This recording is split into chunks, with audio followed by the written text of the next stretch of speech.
오늘 예배를 통하여서도 내 영혼이 힘을 얻고 내 영혼의 죄와 더러움이 씻겨지고 그리고 내 영혼의 성장에 큰 발돋움이 일어나는 그런 주일 예배가 되기를 주님의 이름으로 꼭 축원합니다. 네. 여러분 성경을 보면 하나님을 아는 것이 지혜의 근본이다 라고 말씀했습니다. 저를 따라 해주시기 바랍니다. 하나님을 아는 것이 지혜의 근본이다. 지혜의 근본이다. 아는 것이라고 하는 단어를 유심히 마음에 간직해 주시기 바랍니다. 또 하나님을 아는 것이 지식의 근본이라고 또 말씀했어요. 아는 것이에요. 호세아서 6장 3절에 보면은 본격적으로 하나님을 알자. 힘써 하나님을 알자. 호세의 아나의 그 모든 문제의 해결책이 뭐냐면 하나님을 알으라. 너는 나한테 대해 나를 알아라 이거였거든요. 그래서 하나님을 알자. 힘써 하나님을 알자 이렇게 이야기했습니다. 하나님을 알으라 하는 것입니다. 요한복음 17장 3절에서 보도요. 영생은 유일하신 참 하나님과 예수 그리스도를 뭐하는 것? 아는 것. 안다라는 거예요. 하나님을 아는 것이 영생을 얻게 되는 것이라는 것입니다. 그런데 잘 생각해 보시기 바랍니다. 우선 요한복음 17장의 이야기만 우리가 이렇게 생각해 보더라도요. 그 말씀을 할 당시에 들었던 그 사람들은 구약을 철두철미하게 배우고 지켰었던 바리새인 서기관들이었습니다.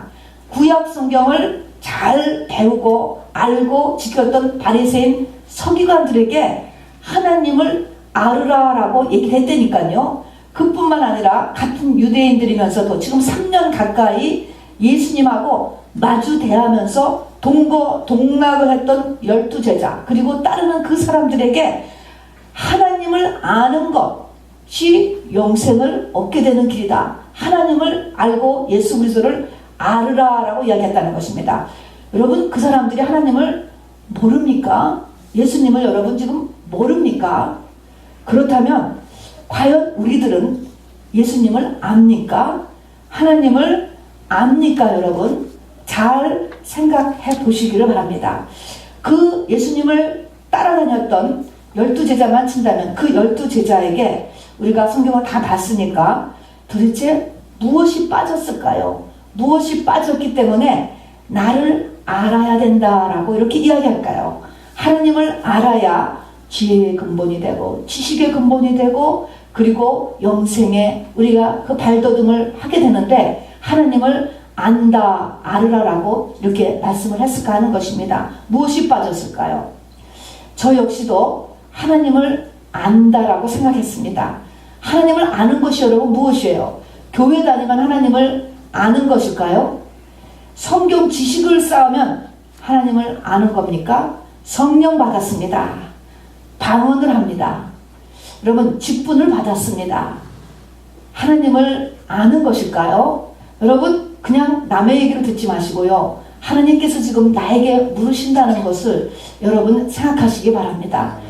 분명히 우리가 예수를 믿도록 초대받은 것은 하나님이 독생자 예수를 이 땅에 보내는 것은 우리로 영생을 얻게 하려 함이라 라고 말씀을 했는데 우리가 하나님을 아느냐? 바리새인 서기관들 보고 하나님을 모른다고 이야기했고 예수님을 따르는 제자들과 그 따르는 자들을 하나님을 모른다라고 이야기를 하셨다라는 것입니다.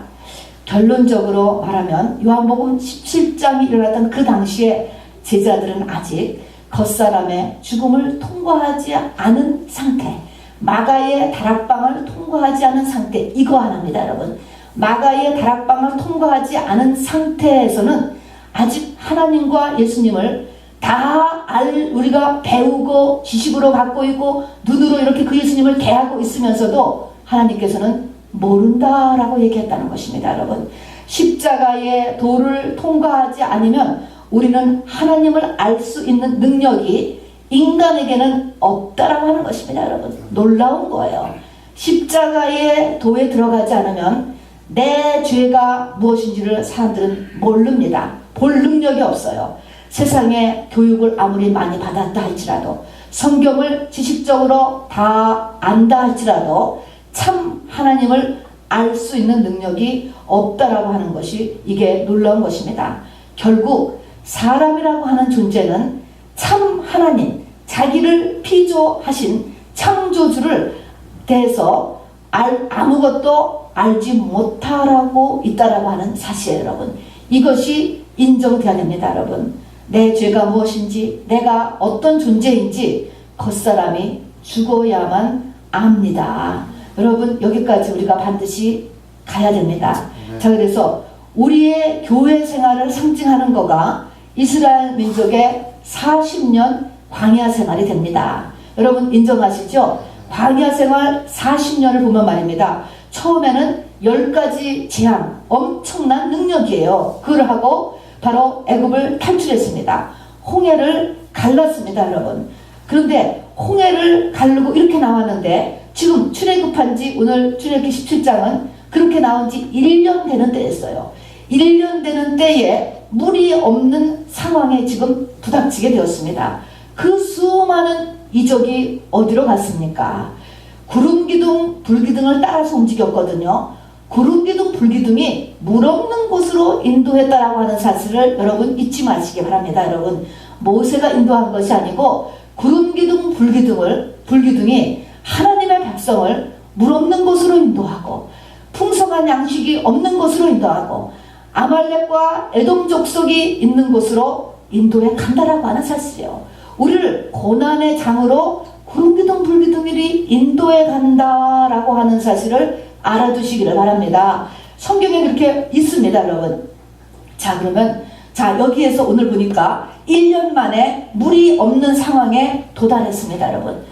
물이 없다라고 하는 사실은 우리 지금 목마른데 물이 없어서 지금 물 먹으러 나가야 돼, 그런 수준이 아니고요. 물이 없다는 것은 삶의 기본 조건 중에서도 가장 기본 조건, 먹을 것이 없어도 견딜 수가 있는데 물이 없으면 우리 사람은 존재하지 못하는 것입니다. 렌트값, 자동차값 그것이 없는 것이 아니고 아주 기본이 없는 상황에 1년 만에 하나님이 끌어다 댔다라고 하는 것입니다. 그러니까 뭐예요? 사람들이 뒤집어졌습니다. 그게 무리바입니다, 여러분. 바로 다투었다라고 하는 뜻이 무리바인 것입니다. 하나님의 백성의 마음에 큰 갈등이 일어난 것입니다, 여러분. 다니는 목회자에 대해서 갈등이 일어나고, 다니는 교회에 대해서 갈등이 일어나고, 믿는 바로 이 교단에 대해서 갈등이 일어나고, 믿는 하나님에 대해서 마음에서 갈등이 일어났다. 그게 무리바인 거예요. 그래서 1년 만에 큰 싸움이 일어났습니다. 자, 그런데 여러분, 이 싸움이, 이 갈등이 일어난 이유가 무엇일까? 자, 잘 생각해보면, 이제 보면은 이스라엘 백성들이 생각하는 그 하나님은 어떤 하나님이냐면은 애굽에서 봤던 애굽의 신하고 사실은 이름만, 여호와라고 이름만 다르지 똑같은 신이었어요. 오히려 애굽의 신보다 더 강력하다, 그것만 가지고 있었지 그 신이 애굽의 신하고 똑같았습니다.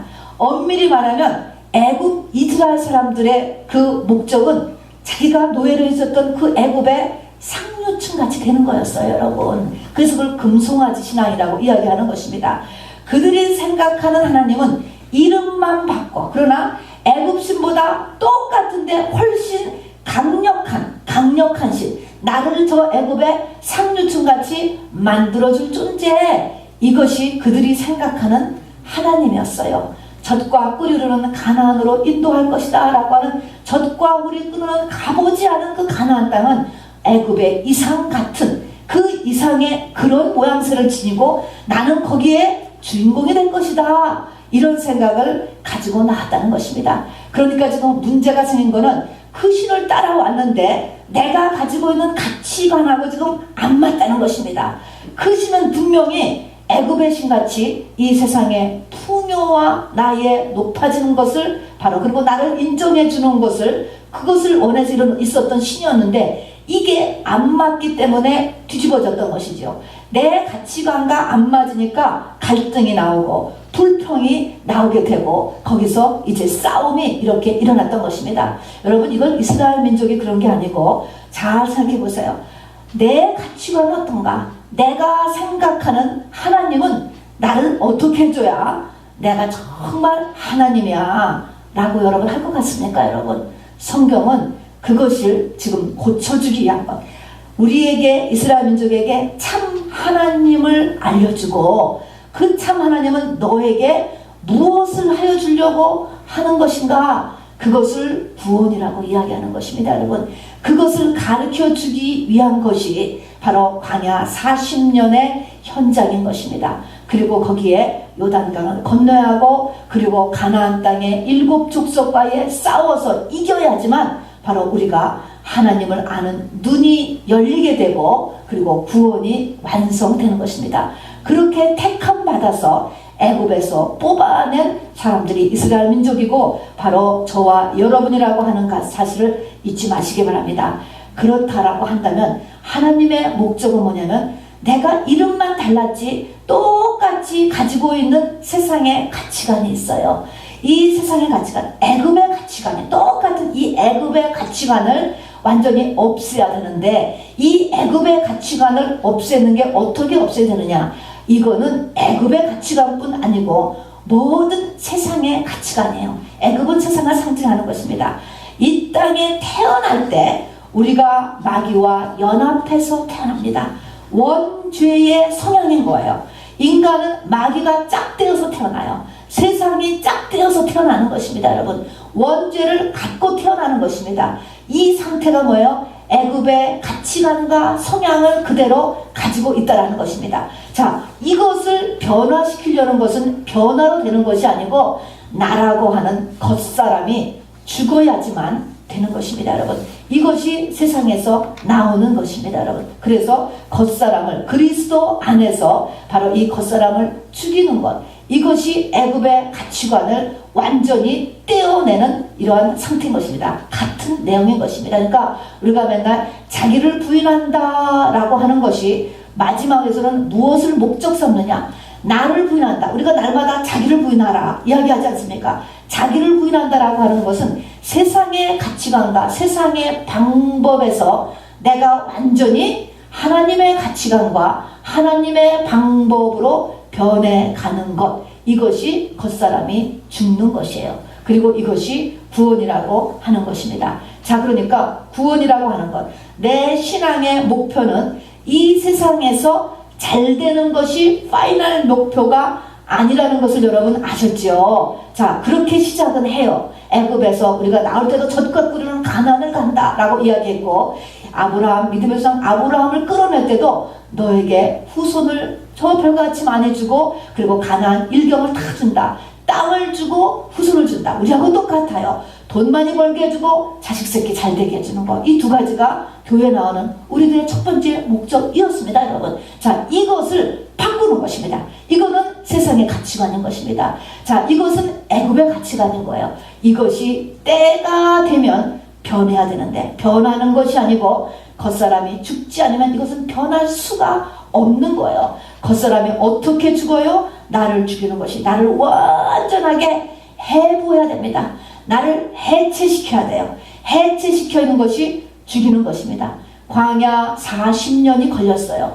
42번 이사를 갔습니다. 여러분, 이 뺑글뺑글 돌아가면서 42번의 이사를 시킨 것은 바로 나라고 하는 사람을 해체시키는 과정이었다는 것입니다. 여러분, 자, 그래서 나라고 하는 사람의 가치관이 도대체 어떠며, 나의 생활 습관이 어떻으며, 이 일을 처리하는 나의 애티튜드를 다 점검해 봐야 되는 것입니다. 이렇게 해체하고 분열하고 분교하고 해부하려니까 40년이 걸리고 42번의 바로 이사를 갖고, 그렇게 하면서 마지막으로 요단강을 건너지 않습니까? 요단강은 죽음의 강, 죽어서 건넌다라는 것입니다. 여러분, 거기에 부활의 권능을 붙잡고 하나님의 법궤를 앞세우고 하나님의 말씀을 붙잡고 우리가 죽음을 통과하게 되는 것이고, 그리고 그것의 반복이 여리고성의 정복 작전인 것입니다. 여러분, 가나안에. 그래서 거기에 가서 보니까 7 족속에 31의 왕이 진치고 있었잖아요. 아, 내 안에 있는 강하게 나를 붙잡고 있는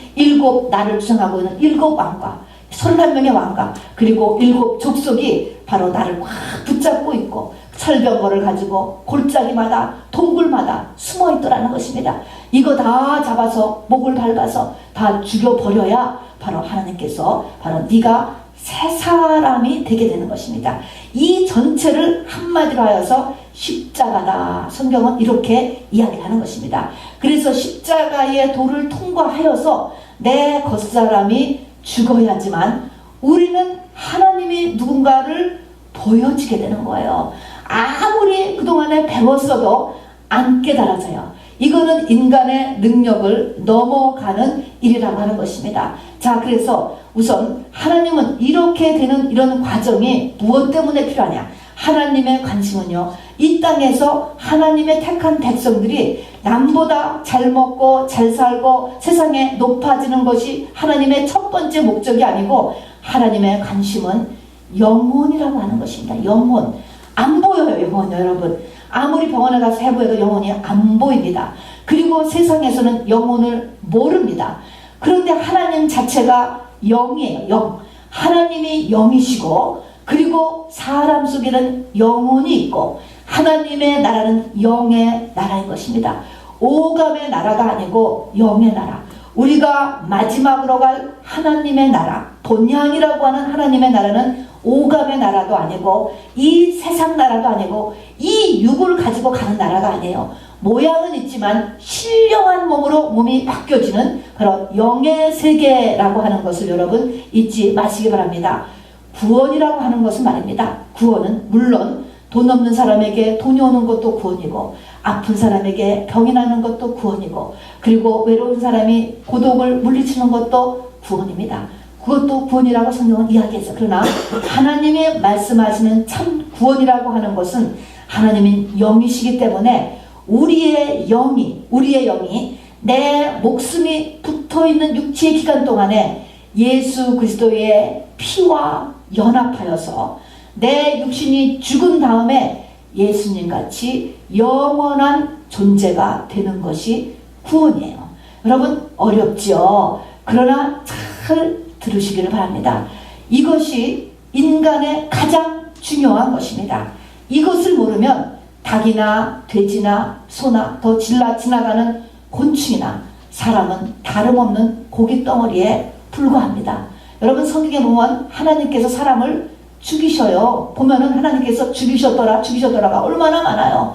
여러분, 하나님께서 사람을 죽인다는 것을 여러분 알아두시기를 바랍니다. 그런데 여러분, 토기장이가 바로 항아리를 자기가 만든 다음에 기분 나쁘다고 다 부셔버려서 할 말 없는 거예요. 토기장이 마음이라는 것입니다. 여러분, 하나님께서 죽이는 것처럼 우리가 소나 닭이나 돼지나 우리 마음대로 죽일 때가 되면 죽이고, 죽이는 거하고 똑같은 것입니다. 여러분, 바로 소유주가 그렇게 한 것처럼 하나님께서 인간을 만들었기 때문에 하나님은 얼마든지 죽이는 거예요. 여러분. 자, 그렇기 때문에 우리가 인권이라고 하는 것을 하나님을 모르는 채 너무 인권에 집착하지 마시기 바랍니다. 인간도 바로 짐승이나 이런 나무나 풀 같은 피조물에 불과한 존재예요. 착각하지 말아야 되는 것입니다. 우리가 내가 이 세상에서 가장 중요하고 인류 역사의 주인이며 이 우주가 나를 향해서 다 돌아가는 것 같은 거는 속는 거예요.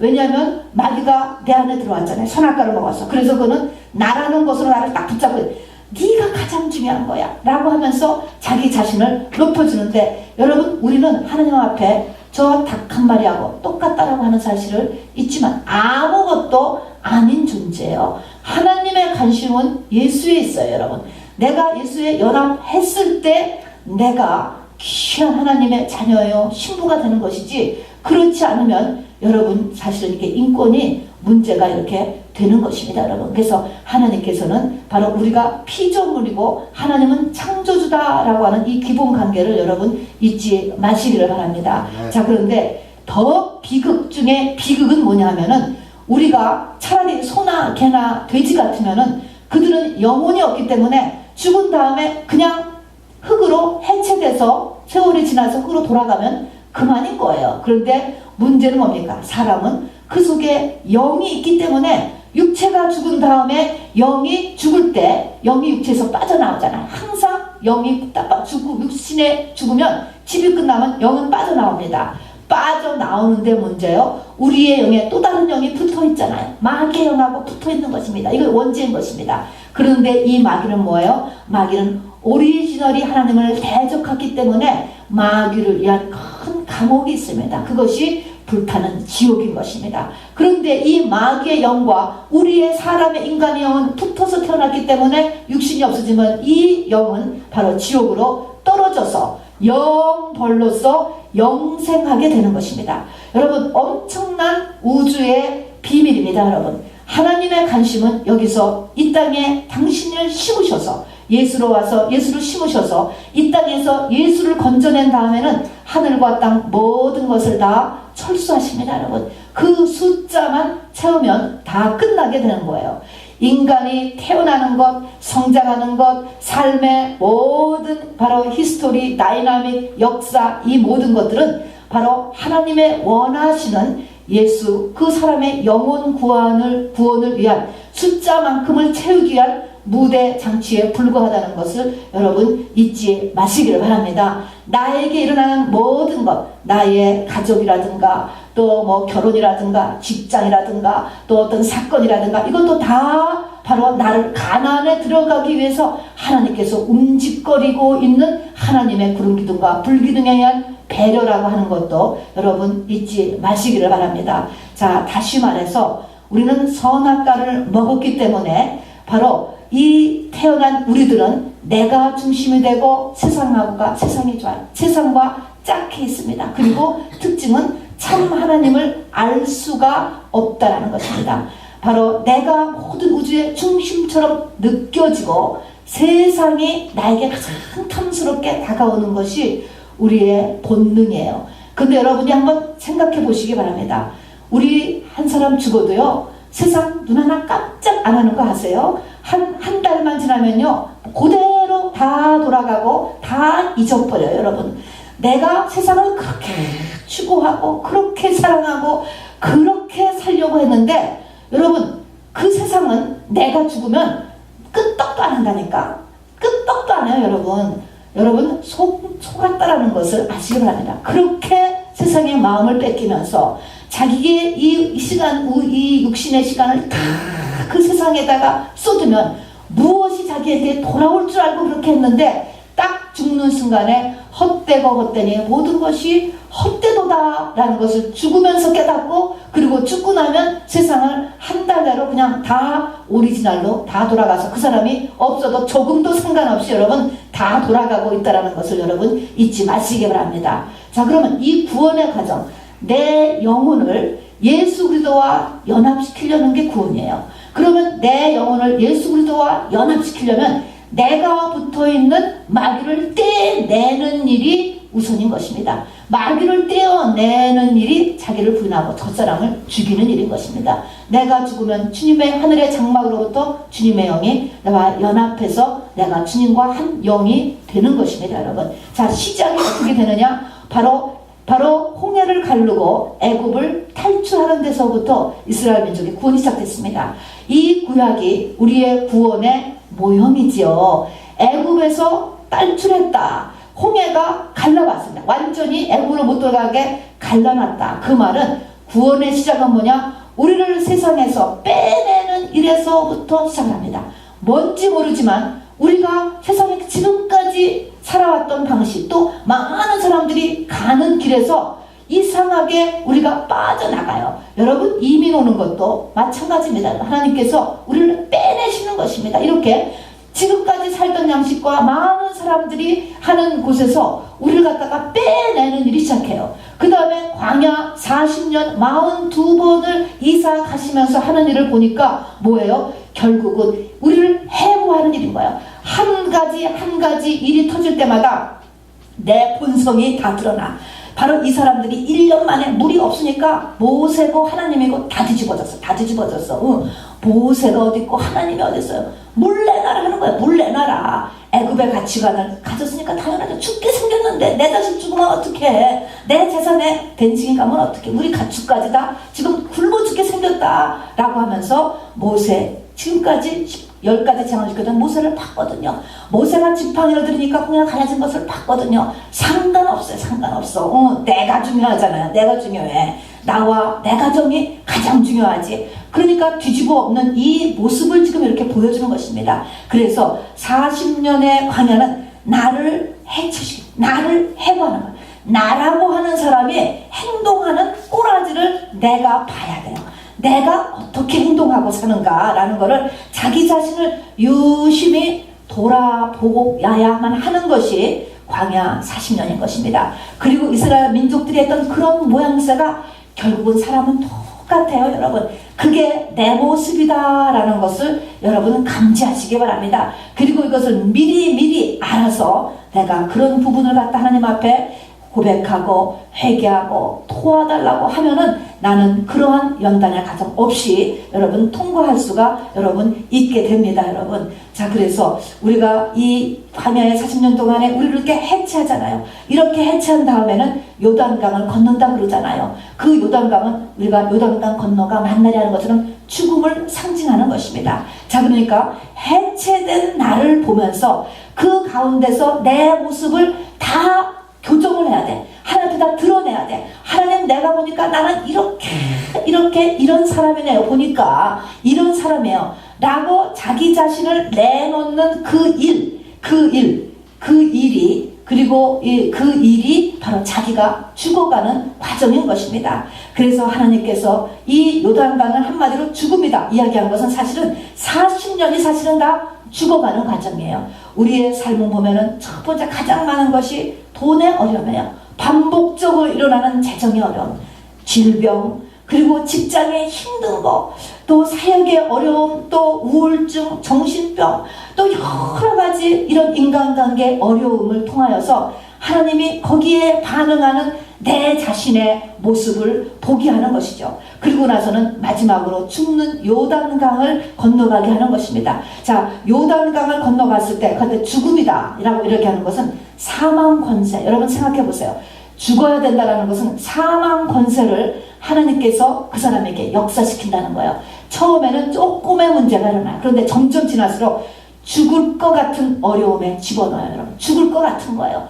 병 때문에 죽을 것 같고, 이 병이면 죽는 병이야. 아니면은 내면의 어려움이 죽을 것만큼 내 내면이 고통스러워 견디지 못하는 것, 이것이 바로 요단강으로 인도함을 받는 것입니다. 이렇게 죽을 것 같은 이런 고통 속에 우리를 갖다가 이렇게 집어넣게 되는 것이죠. 거기서 아까 뭐라 그랬습니까? 부활의 권능을 붙잡고 덮개를 앞에 세우고 앞으로 우리가 나가야 되는 것입니다. 죽을 것 같다고 해서 진짜 죽으면 안 되는 것이죠. 하나님께서 겉사람을 지금 떼버리기 위한 하나님의 사랑의 배려인 것입니다, 여러분. 우리가 창세기 3장에 이미 나오잖아요. 동산 중앙에 선악과와 생명과가 있었는데 생명과를 먹어야 에덴에 살 수 있는 건데 선악과를 먹어버렸더니 생명과가 차단됐어요.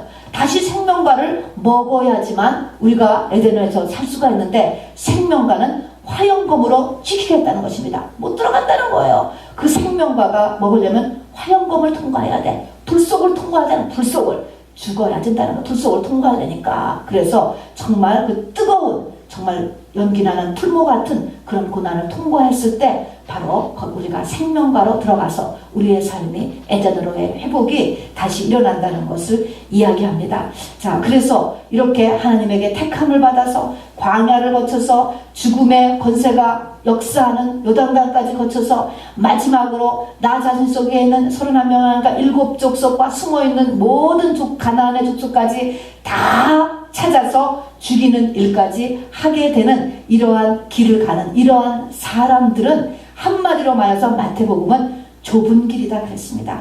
찾는 자가 적다. 이렇게 쭉 따라오는 사람은 지극히 적다라는 거예요. 지극히 적어요. 성경이 아무리 얘기하고 있지만 성경은 성경이고 나는 아니야. 여러분, 이러면은 아예 이 홍해 건넌 다음에 그냥 그 자리에서 광야에서 죽게 되는데 1세대 대부분이 광야에서 죽었습니다, 여러분. 예수를 믿다가 바로 여기서 제대로 쫓아가지 못하고 이 가운데서 인생이 마무리됐는데, 여러분들은 정신 번쩍 차리고 끝까지 생명의 길까지 우리가 가야 됩니다. 그래서 좁은 길을 가야 되고, 그리고 거기는 숫자가 적다, 찾는 이가 적다 그랬어요. 숫자가 적어도 여러분, 많이 모이는 것, 많은 사람들의 가는 것이 꼭 맞는 것은 아닙니다, 여러분. 그래서 진리를 찾도록 해야 되고, 그리고 성경은 십자가에도는 사람들이 미련하다, 어리석다 그런다는 거예요. 왜 저기를 가? 저 사람은 왜 저렇게 살아? 이렇게 사람들은 미련하다라고 이야기를 한다는 것입니다.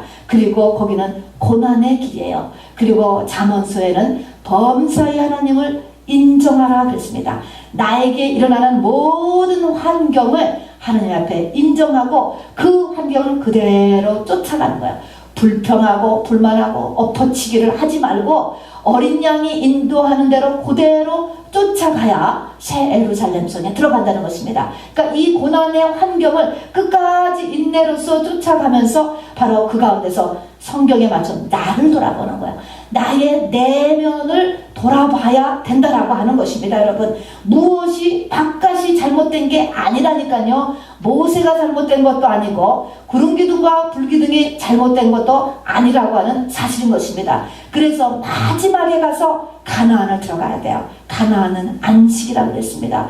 그 가나안은 생수가 터지는 곳이 에덴인 것입니다. 그 가나안은 젖과 꿀이 흐르는 것입니다. 그 가나안은 부활의 권능이 있는 곳인 것입니다. 여러분, 거기까지 갈 때까지 우리가 갔을 때 조상의 모든 저주가 내 대해서 완전히 끝나게 되는 것이고, 그를 의인이다 성경은 이야기해서 그 사람을 통하여서 모든 이 땅에 하나님의 나라가 일구는 하나님의 쓰임받는 사람이 된다라고 하는 사실인 것입니다. 그래서 그런 사람은 꼭 조건이 없어요. 남자나 여자나 헬라인이나 유대인이나 종이나 자유자나 나이에 상관없이 노인이나 참으로 어린아이나 자녀나 부모나 할 것 없이 하나님께서 똑같이 이 길에서 끝까지 가기만 하면은 하나님의 놀라운 권능의 사람이 된다라는 것을 성경이 이야기하고 있습니다. 자, 이제 그럼 좀 더 본론으로 들어가서 우리 오늘 출애굽기 17장에 보니까 1년 만에 도대체가 물이 없는 곳에 도달했다고 하나님께서 하신 거예요. 여러분, 이것이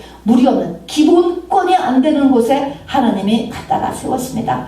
백성들이 다 뒤집어 엎어쳤습니다. 여러분, 자, 모세가 제대로 된 인도 자녀하는 것입니다. 네가 우리에게 소개했던 그 하나님이 맞는 하나님이냐라고 하고 뒤집어 놨습니다. 자, 그러니까 바로 모세도 이제 하나님 앞에 부르짖게 되었잖아요. 기도해야 되잖아요. 어떡합니까? 하나님, 어떻게 하면 죽겠습니까? 조금 있으면 저들이 돌을 던져서 내가 죽게 생겼습니다. 여러분, 어떻게 하면 좋습니까? 일 어떻게 해결하면 좋습니까? 그랬더니 하나님께서 이스라엘의 그 대표들을 다 모으고 네가 바로 출애굽할 때 썼던 그 지팡이를 가지고 그 앞을 지나가라 라고 이렇게 이야기를 했습니다. 우리가 그 처음 읽을 때 보니까 하나님께서 저 지팡이, 저게 능력의 지팡이잖아요. 저 지팡이를 하니까 바로 그 애굽의 큰 나일강이 다 피로 변하고, 또 그 지팡이를 내던지니까 홍해가 갈라지고 하는 능력의 지팡이잖아요. 그러니까 저 지팡이를 가지고 이스라엘의 저 백성들을 전부 다 한 대씩 후려칠 건가? 그렇게 생각을 했습니다, 여러분.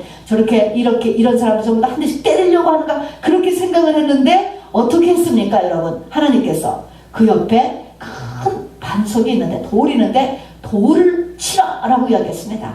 자, 그래서, 맞아야 될 사람은 저 이스라엘 백성들인데, 이스라엘 백성을 후려치지 않고 옆에 있는 큰 반석을 후려쳤습니다, 여러분. 자, 반석을 치라 그랬습니다. 이럴 때 치라라고 하는 것은 그냥 우리가 이렇게 탁 치는 정도가 아니고 있는 힘을 다해서 후려쳤어요.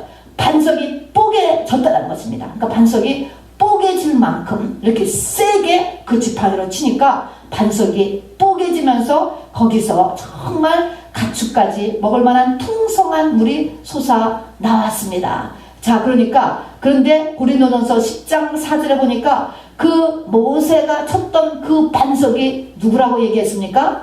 예수라고 이렇게 썼습니다. 자, 그래서 이 땅의 모든 필요를 하나님께서 누구를 통하여서 우리에게 얻도록 하셨습니까? 예수 그리스도가 이 땅에서 인간이 가는 모든 고통을 짊어지고 두드려 맞아서 깨져서 죽음으로 인하여서 우리의 부족함을 채울 수 있는 것을 첫 번째로 마련했다는 것입니다, 여러분. 그래서 내가 아직 온전하게 되지 않았다 할지라도 하나님 앞에 믿음으로 하나님 물이 없어요, 하나님 차가 없어요, 하나님 돈이 없어요 간구하면 하나님께서 그 기도가 차면 주신다라는 거예요. 주신다. 그래서 맨 첫 번째는 기도 훈련인 것입니다. 우리에게 문제가 왔을 때, 우리에게 필요가 있었을 때, 우리에게 어려움이 왔을 때 하나님 앞에 나와서 기도하라는 거예요. 모세가 그랬잖아요. 모세가 참 하나님 이거 어떻게 하면 좋습니까? 그러니까 방법을 가르쳐 주셔서 그 필요를 채워주시지 않았습니까? 그런 것처럼 하나님께서 우리에게 필요가 있으면 하나님 앞에 나와서 기도해. 쫄르기만 하는 게 아니에요. 기도하라. 그런 말은 기도를 하게 되면 성령이 임하고 성령께서는 뭐예요?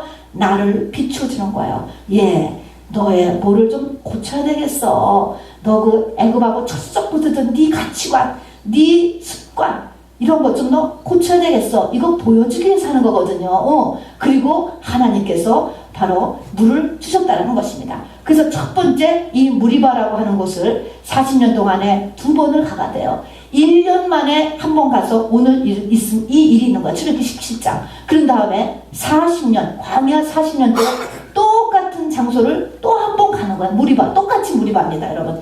거기에서도 또 똑같이 또 물이 없는 거야. 기가 막히죠. 그런 걸 보면요. 우리 이 땅에 하나님이 우리의 문제를 가지고 우리를 훈련시킬 때 통과한 거 없어요, 여러분. 그걸 가지고 하나님이 반복적으로 해요. 아, 나는 돈은 통과했어. 나는 적어도 자존심은 통과했어. 나는 자녀 문제는 통과했어. 그런 거 없어요. 또 일으켜, 또 일으켜. 끝까지. 언제까지? 죽을 때까지. 내가 죽을 때까지 반복적으로. 그러니까 1년 전에 일어나서 1년 전은 뭡니까? 기도 훈련이에요. 여러분, 어려운 일이 있으면 너희 중에 고난당하는 자가 있느냐? 저는 뭐 할 것이요? 기도할 것이요, 여러분. 야고보서에 있는 대로 문제가 있으면 와서 그냥 아뢰세요. 그냥 주세요를 1000번 해도 괜찮아요, 여러분. 그렇듯이 기도하는 것입니다, 여러분. 자, 그래서 기도해서 하나님이 응답하여서 그 문제를 해결받는 훈련을 우리가 반드시 해야 됩니다, 여러분. 하나님의 방식으로 말입니다. 이게 첫 번째요. 두 번째는 뭐냐면은 이제 40년이 지났습니다. 40년이 지난 것이 민수기 20장에 나와 있어요.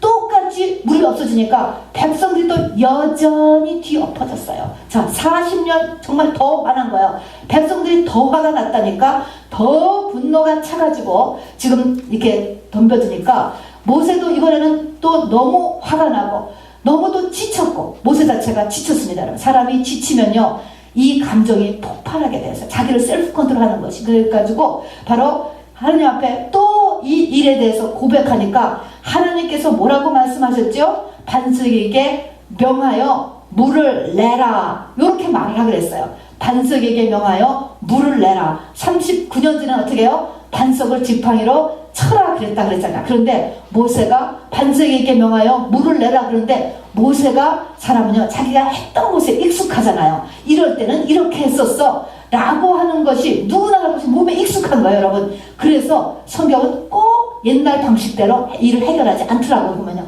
다 달라요. 아들을 주실 때가 있는가 하면 또 내라고 할 때가 있고 방식이 다 달라 이렇게. 그래서 하나님 앞에 고요하게 그리고 집중돼서 우리가 분별하여 기도하는 것이 참 필요해요. 그래서 반석이면 물을 내는데 그런데 39년 전의 기억이 몸에도 배있고 모세 자체가 너무너무 지쳐있고 또 너무나 분노가 차서 바로 반석을 똑같이 지팡이로 쳤습니다, 여러분. 그랬더니 하나님께서 뭐라 그랬습니까?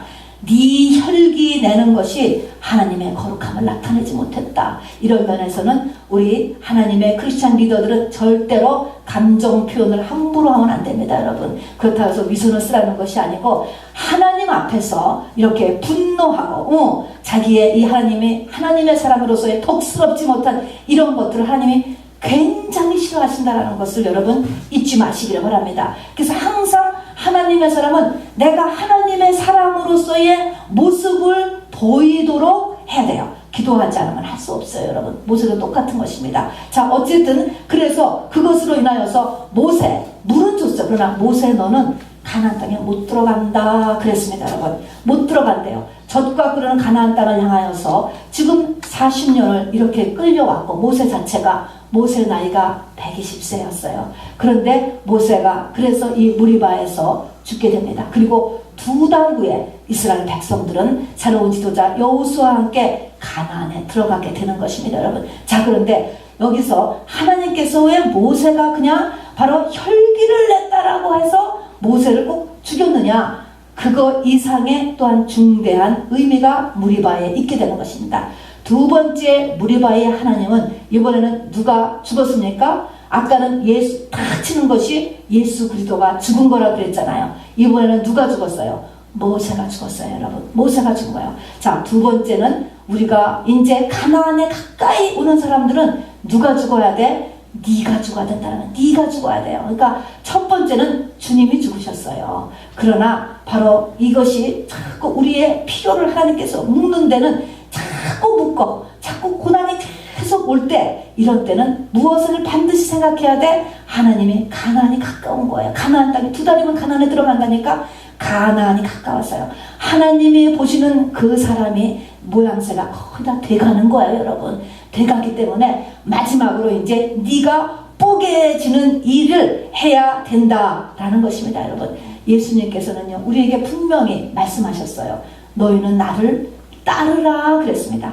제자들에게도 나를 따르라 그랬어요. 어디까지 따라요? 어디까지? 바로 오병이어 때까지만 따르면 됩니까, 여러분? 제자들도 십자가전까지에서는 다 도망갔는데 바로 우리에게 요구하는 것, 나중에 다시 나타나서 베드로에게 하는 것은 어디까지요? 죽기까지 따르는 거예요. 부활은 하나님이 시키시는 한 죽기까지 따르는 것을 하나님께서 요구하시는 것입니다. 그래서 바로 예수님께서 우리 똑같이 우리가 두 번째 무리바의 하나님은 너도 죽어야 돼. 내가 죽었듯이 너도 죽어야 된다. 너도 저 반석을 쳐서 뽀개진 것처럼 네가 뽀개져야 바로 네 속에서 생수가 나서 너도 살고 이웃도 산다 라는 것을 가르쳐주는 것입니다. 자, 그래서 이것은 민족적인 하나님의 이 모형이고, 한 개인으로 했던 것이 아브라함이었어요. 아브라함에 대해서도요, 아브라함의 구원에 대한 첫 번째 하나님의 언약이 있었습니다. 횃불 언약이라고 이야기하는 거예요. 아브라함도 우리하고 똑같이 자식 잘 되는 거하고 돈 많이 버는 것으로 시작을 했다니까요. 잘못된 거 아닙니다, 여러분. 그런 애굽의 가치관, 세상의 가치관을 다 똑같이 가지고 있습니다, 여러분. 자, 그런데 이것을 가지고 시작했는데 이것이 지금 예수 믿은 지 9년 됐어요. 아브라함의 나이가 84세였습니다. 창세기 15장에. 바로 쫓아나선 지 9년이 됐는데 바로 그때 아직 자식 하나도 없어. 자식이 한 명도 없는 거야. 땅도 물론 없어. 땅 없는 건 나중에 해도 괜찮지만 이 자식은 나이가 들어가거든요. 지금 9년 지나니까 이게 지금 자녀를 낳을 나이가 자기도 힘들어지고 아내도 힘들어지고 이렇게 되니까 지금 안달이 난 것입니다. 이 아브라함이. 그렇게 해서 하나님 앞에 정말 쫄르기를 시작을 했을 때 하나님께서 창세기 15장에 아브라함과의 최초의 언약을 하게 되시는 횃불 언약이라는 것을 하게 되는데, 물론 거기서 네 후손에 줄 것도 말씀했어요. 또 네가 땅을 얻게 될 것도 말씀을 하셨어요. 그러나 후손과 땅보다도 더 중요한 건 하나님이 이 꿈속의 환상 가운데에 횃불 언약을 하는 것을 보여줬는데, 바로 풀무나는 이 연기나는 풀무를 보여주는 거예요. 이게 십자가의 도를 보여주는 것입니다. 너를 부른 거는 그냥 땅 주고 후손 잘되게 해주는 것이 아니고 이 연기나는 이 풀무를 통하여서 영생을 주기 의미하라는 것을 이게 상징적으로 보여주는 것이죠. 그러면서 뭐예요? 3년 된 암소, 3년 된 암염소, 3년 된 수양, 그리고 산비둘기, 집비둘기를 거기다가 갖다 놓고 반을 쪼개잖아요. 반을 쪼갠다고. 그리고 그 사이로 이렇게 불타는 이런 횃불이, 이 타는 횃불이 쪼개진 재물 사이로 쫙 지나가는 이런 환상을 보고 이것을 횃불 언약이라고 이야기하고, 이것이 바로 구원의 완성을 보여주는 하나님의 모형인 것입니다, 여러분. 왜 하필이면 3년이에요, 여러분? 왜 3년 된 암소, 3년 된 암염소, 3년 된 수양일까요, 여러분? 3이라는 숫자에 대해서 여러분 배우셨죠? 3이라고 하는 숫자는 누가복음 13장 32절에 있는 대로 오늘과 내일은 내가 귀신을 쫓고 병을 고치다가 3일에는 완전하여지리라 라고 하는 대로 3이라고 하는 숫자는 온전에 이르는 숫자가 3인 것입니다. 온전에 이르려면은 바로 이 준비된 성도, 성숙한 성도가 바로 이렇게 뽀개지는 십자가를 통하여야지만 바로 네가 하나님 앞에 네 죄를 보고 또 바로 그리고 이 하나님 앞에 그 영혼의 연합이 이루어진다는 것을 이야기합니다. 여러분은 지금 1년 된 소예요? 2년 된 소예요? 3년 된 소예요? 여러분 자기 자신 한번 돌아보기 바랍니다.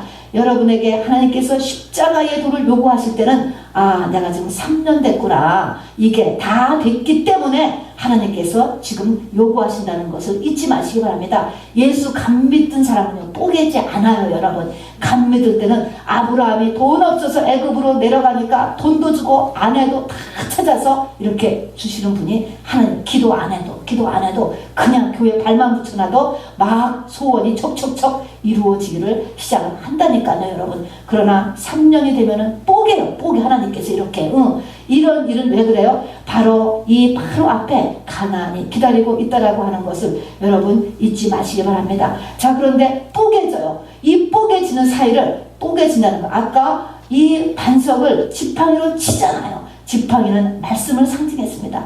하나님의 말씀으로 내가 두드려 맞는 거예요. 여러분 내가 말씀을 많이 알기 때문에 내가 고난이 오는 거야 여러분. 이런 원리예요. 여러분 참 이상하죠. 자 그런데 그래서 내가 뽀개지니까 3년 된 암염소 수염들이 뽀개지는데 뽀개지는 게 내가 정말 참한 권세가 역사해가지고 정말 죽을 것 같이 되었는데 문제는 뭡니까? 뽀갠 사이로 뭐가 지나가요? 타는 횃불이 뭐라 그랬어요? 하나님이라고 그랬습니다. 하나님이 지나가면 그 하나님 앞에 뽀개진 내 모습이 보여야 돼? 안 보여야 돼?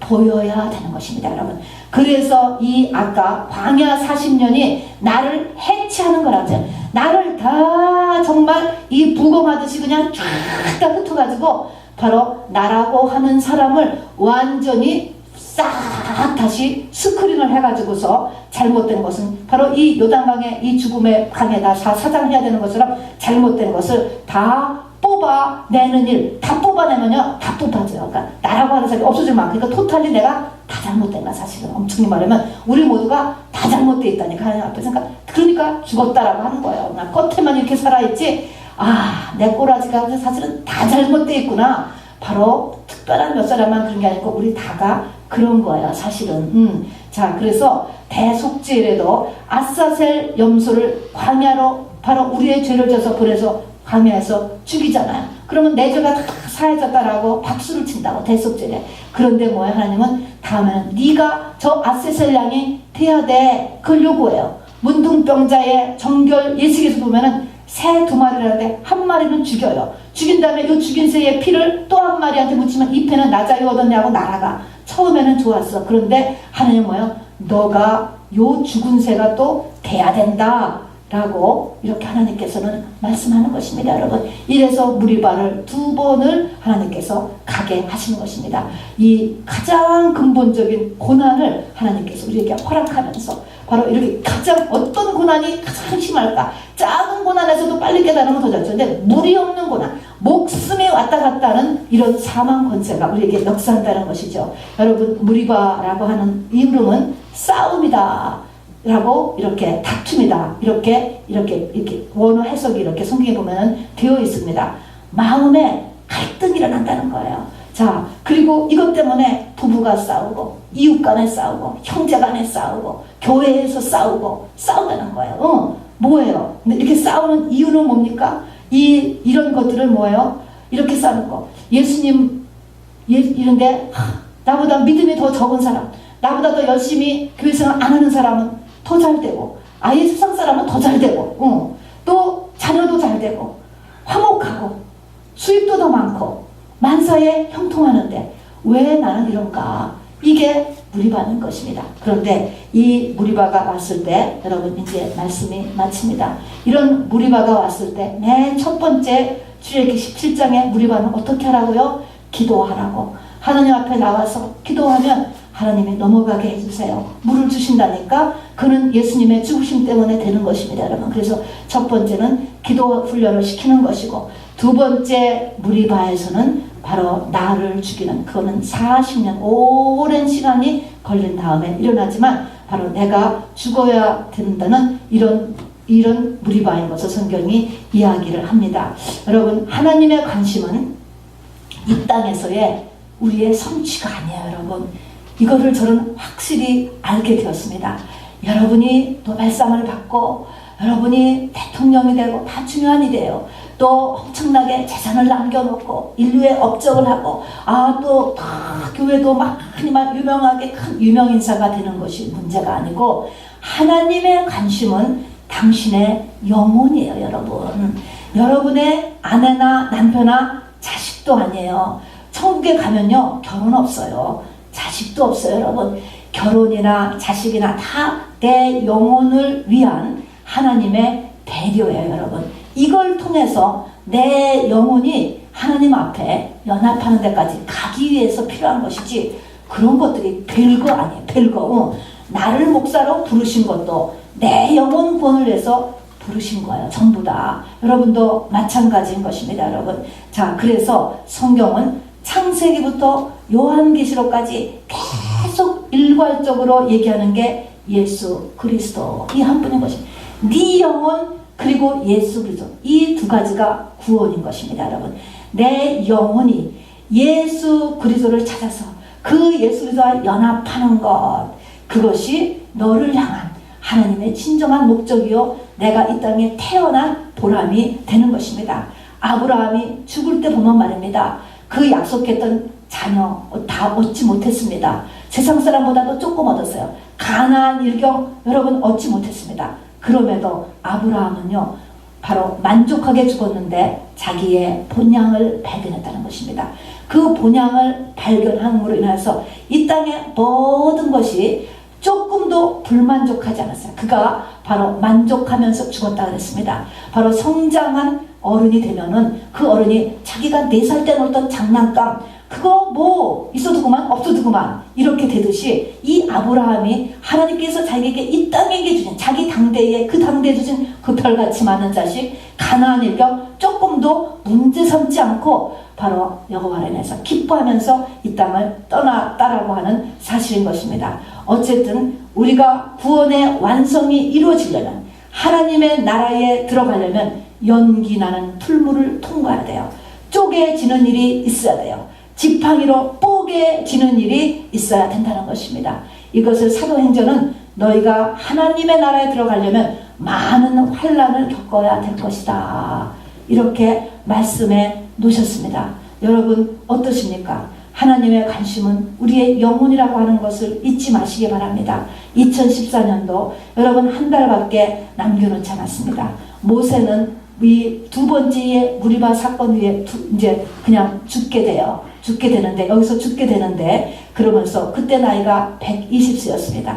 그리고서 10편, 90편, 91편을 남겨놓게 되는 것입니다. 죽음을 선고받은 모세가 그의 120세의 생애를 회고하면서 쓴 것이 10편, 90편인데, 그는 인생을 이렇게 이야기했습니다. 잠깐 있다 없어지는 것이고, 밤의 한 경점같이 짧고 신속히 날아가는 것 같이 빠른데, 그 평생에 일궈놓은 모든 이 땅의 업적들은 마치 바닷가에 모래성을 쌓았다가 바닷가에 그 바닷물이 홍수같이 쫙 왔다가 가면은 샥 없어지는 것처럼 우리의 인생의 업적들이 그런 것이다 라고 모세가 써놓고 있습니다.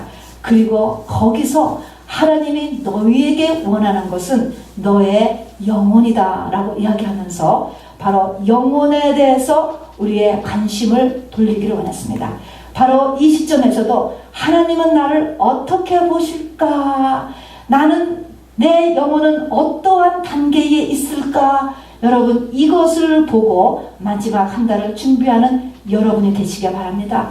올해 내가 세워놓은 세상의 계획이 어느 만큼 성취되었는가? 여러분 그것보다 중요한 것은 내 영혼이 정말로 연초보다 지금 어느 만큼 주님 앞으로 가까이 가 있는가? 여러분 그것을 꼭 돌아보시기를 바랍니다. 그래서 시편 91편은 이렇게 썼습니다.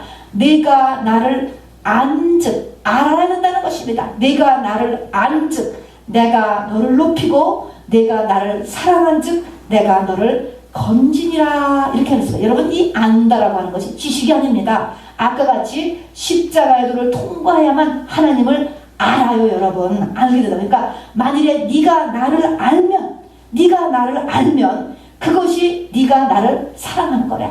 주님을 사랑해야 여러분. 주님을 사랑한다. 말로는 맞지만 사랑할 수가 없어요. 보이지도 않는 사람 존재를 어떻게 사랑합니까, 여러분? 자, 그래서 그냥 우리가 소망으로 항상 주님 사랑합니다 이야기하지만 우리가 주님을 아는 것 이꼬로 주님을 사랑하는 거야, 여러분. 그렇게 되면 뭐야? 네가 나를 알면 내가 너를 높이고 네가 나를 사랑하면 내가 너를 건진다. 이게 시편 91편에서 이렇게 말씀했고 이것이 구원의 완성이다 라고 이야기했습니다. 네. 이것을 향하여서 오늘도 범사에 하나님의 인도하심을 인정하고 그 하나님을 신뢰하면서 나 자신을 돌아보며 가나안을 향해 소망 가운데 가는 저와 여러분 되시기를 주님의 이름으로 축원합니다. 아멘. 네, 우리